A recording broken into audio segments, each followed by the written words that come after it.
Probably our favorite bike of the year last year, the Surron Ultra Bee. But man, this bike has been having some issues.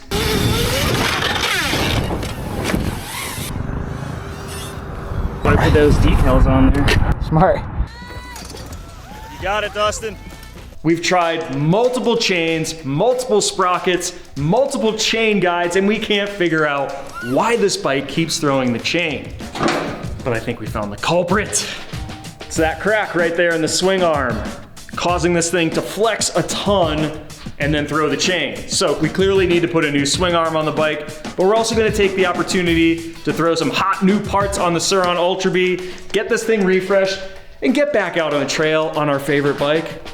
So what we're going to add here is the EBMX Competition jackshaft, Warp 9 chain drive conversion kit, new OEM jackshaft axle and nut, and another new chain and sprocket just to make sure the old ones aren't compromised.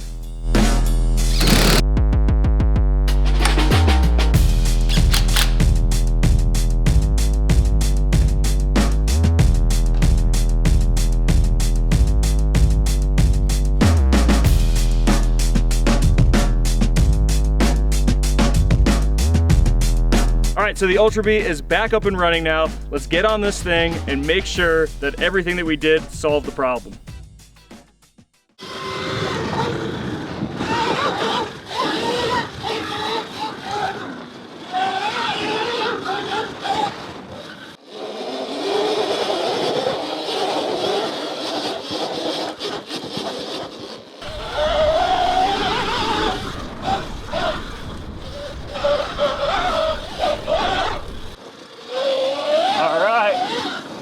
Ultra Bee is back.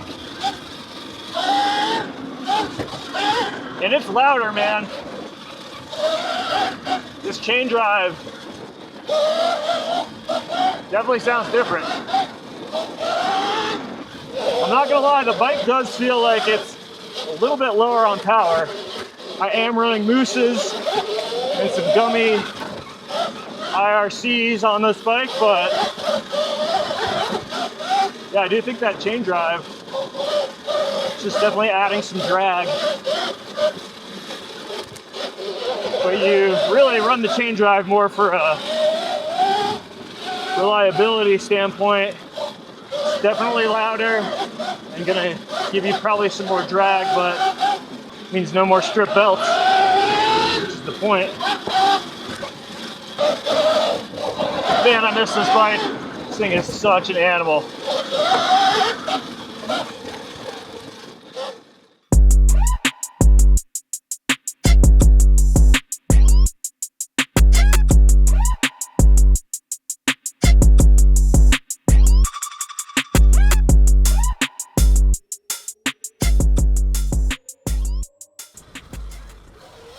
All right, well, we did some testing up in the mountains and that went well, but I wanted to bring it back down here to the sand track for two reasons. One of them is that it just rained, and this place is awesome after it rains. So that's reason number one. But reason number two is this was the last place that we rode when I was having issues with the chain coming off. And this is really the place that I realized what was going on with the swing arm on the Ultra Bee. I'll come out of some of these corners, get hard on the throttle, and the chain would come off. Come to find out, it was just flexing like crazy under all that load. And so I wanted to come out here and put some laps down. I don't see how this problem would persist after all of what we just did, but yeah, we did want to check it.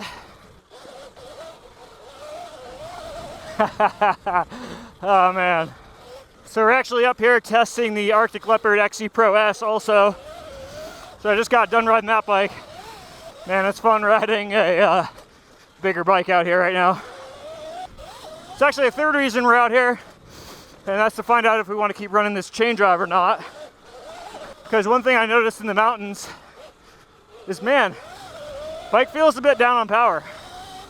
And we didn't do anything to change the power Running the same wheels, tires, mooses, same sprocket. Only thing that's different is that chain drive. And this bike's running 17 kilowatts right now, so it's no slouch. Pretty comparable to the power on the 2025 Ultra Bee, but the bike definitely feels slower to spool up, and that just kind of makes sense with all of the drag that the chain drive is apparently taken away from the bike. Not to mention it's kind of loud. Man, I missed riding this bike though, I gotta say. This thing is so fun. We've got the Cirrus Trail Tune on it.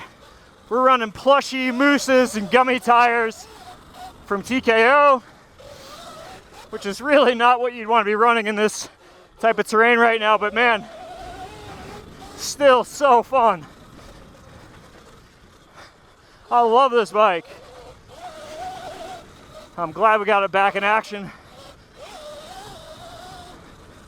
Surron Ultra Bee back in action. The bike feels great, and I'm so happy to be back on this bike. This is seriously one of my favorite bikes, if not my favorite bike in the stable right now. I absolutely love this thing.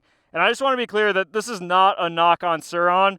It's just, it took us a long time to figure out that we had a cracked swing arm, and it's dangerous. So if you guys are riding the bikes hard, if you're having chain derailment issues, the reason that we wanted to post this is that we had a really hard time finding out what exactly was wrong with this bike. We went through a bunch of chains, a bunch of sprockets, jack shafts, belts, just making sure that everything was correct.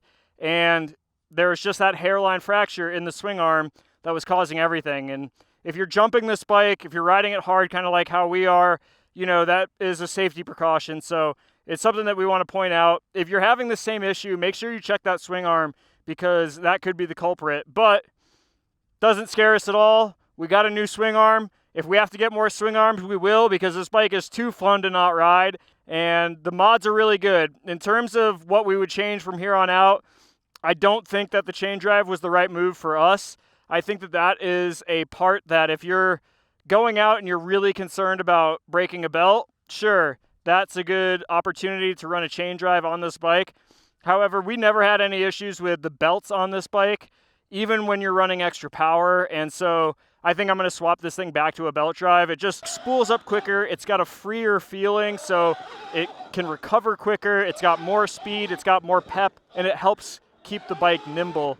So we kind of robbed all of that feeling with the chain drive, and it's also just a little too loud for my preference. So taking all of those things into account, I think that we're going to just switch back to a belt drive and keep rolling it like that. But the rest of the bike, good to go. Love this thing. Expect to see more of it this summer. And thank you guys for watching. See ya. Well, as it turns out, the story isn't actually over. Once we cut these cameras, I put a new battery in the Ultra Bee, and I went out for an off-camera moto.